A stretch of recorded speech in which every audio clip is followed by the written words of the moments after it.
So basically, my family has registered as a victim family in the United States of America. We've contacted all the Justice Department of America, and we've been registered as a victim family. So from the victim notification, we get updates about Anmol Bishnoi.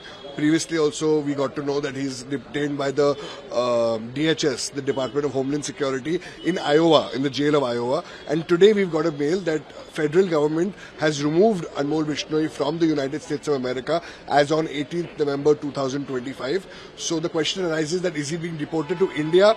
And my strong request to the central government is to actually bring him back if he's removed from America, and for the state government as well to bring him back to Mumbai and to make sure that he's interrogated and arrested, because he's a threat to the society. He was named in my father's murder as well.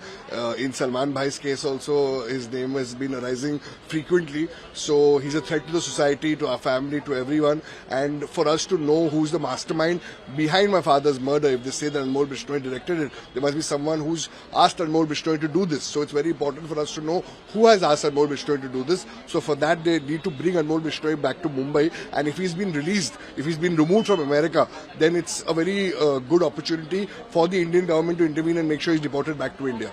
Overall development in your father's case, what do you think?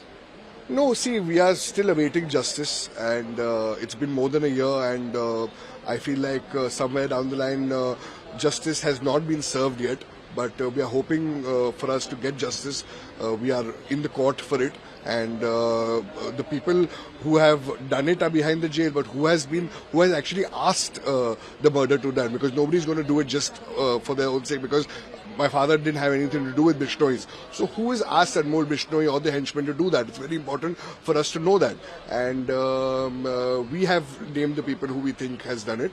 But it's for the government and the courts to probe into this. But for today, if Anmol Bishnoi has been removed by the United States of America, he's a key link and he should be brought to Mumbai and interrogated for sure.